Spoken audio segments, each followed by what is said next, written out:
You ever feel like your brain is just hardwired for negativity?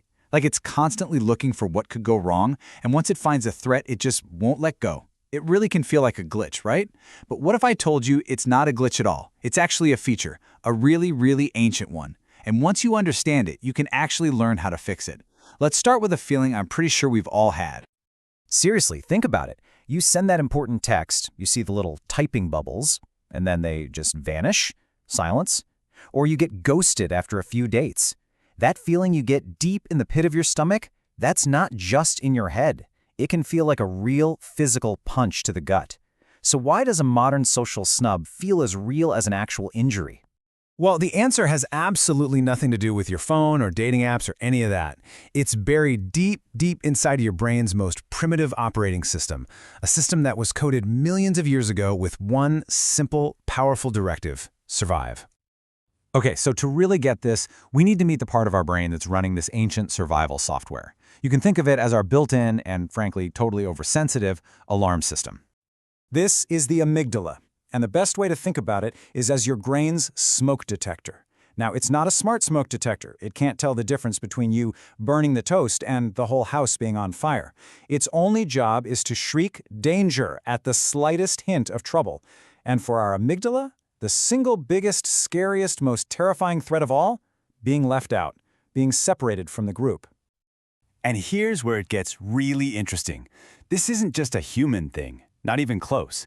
In fact, this fear of separation is arguably the oldest and most fundamental threat to all life on this planet. You see, all of life, when you boil it down, is this constant dance between two huge forces. On one side, you've got the separation challenge. That's the world of threats, scarcity, and isolation. But on the other side, we have the attachment solution, which is all about finding safety, connection, and cooperation. It's simple, really. To be alone is to be vulnerable. To be together is to be safe.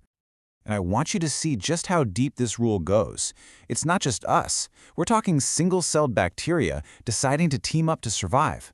Slime molds literally attaching to each other when food is scarce. Get this, even the tiny power plants inside our own cells, the mitochondria, they fuse together for more energy and split apart when they're under stress. This dynamic between separation and attachment, it's the fundamental story of biology itself. So yeah, this ancient alarm system is incredibly useful for survival. But what happens when that alarm bell, the one designed for legit life or death threats, starts ringing all the time in our modern world? Well, that's when good stress goes bad. Now hold on, because not all stress is bad for you. There's this amazing biological principle called hormesis. The easiest way to think about it is like a vaccine. A small, manageable dose of a stressor, like lifting weights or learning a new skill, it actually makes the whole system stronger and more resilient. A little bit of stress is actually great for you. And you can actually see this relationship pretty clearly. If you have too little stress, you're just bored. You're not motivated. But if you get into that sweet spot right in the middle, that's where you hit peak performance. That's hormesis in action.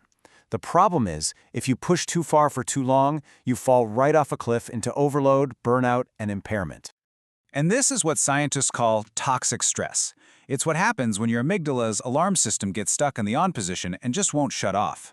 This creates something called allostatic load, which is really just a sciencey term for the cumulative wear and tear that chronic stress puts on your body and your brain. It literally wears you down. And if you're thinking, well, that sounds bad, but it's probably pretty rare, think again. 64%. In a massive landmark study, that's the percentage of adults who reported at least one adverse childhood event, or ACE. We're talking about things like abuse, neglect, or serious dysfunction at home, all major drivers of toxic stress.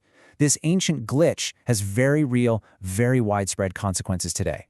And the long-term effects of all this allostatic load? They're serious. It can lead to things like chronic inflammation all over your body. It messes with our ability to regulate our emotions. It dramatically increases the risk for conditions like PTSD, and it makes us way more vulnerable to a whole list of chronic diseases. That alarm bell isn't just annoying, it's corrosive. But, and this is a huge but, here comes the hopeful part of the story. Because evolution didn't just give us a threat detector, no, it also gave us a powerful built-in solution. It gave us an evolutionary superpower. So let me introduce you to the hero of our story, the anterior cingulate cortex, or ACC. Now, if the amygdala is that panicky smoke detector, the ACC is the calm, cool, and collected firefighter who shows up to assess the situation. This is your brain's hub for social connection and empathy, and its most important job is to calm down the amygdala's fear signals. It's the part of your brain that whispers, hey, it's okay, we're safe, we're connected. And you know, this isn't some new age idea. John Bowlby, the founder of attachment theory, nailed this decades ago. He said that our natural habitat, the environment we are literally designed to thrive in, is one of secure connection. Think about that. Real safety isn't just the absence of a threat, it's the presence of connection. So here's the absolute key to all of this. We can actively train our brains. We can actually learn to quiet down that screaming amygdala by intentionally strengthening our ACC and our attachment system. It's like building a muscle. It really all comes down to a simple but incredibly powerful ratio. Your vulnerability to all that wear and tear, it's basically your toxic stress divided by your resilience. Now look, we can't always control the stressors that life throws at us, right? But we have a ton of control over that bottom number. We can always build our resilience. And here's the practical how-to part. It's a toolkit.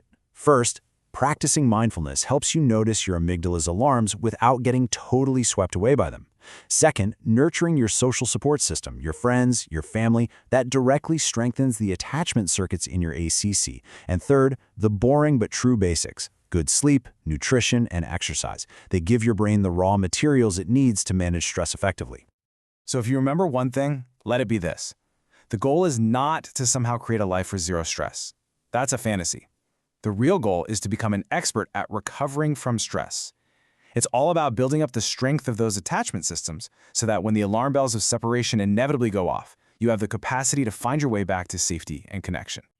So I'm going to leave you with this final thought. What if every challenge, every moment of stress or uncertainty you face is just your brain's personal trainer, pushing you to build that resilience muscle? If that's true, what workout are you going to choose to do next?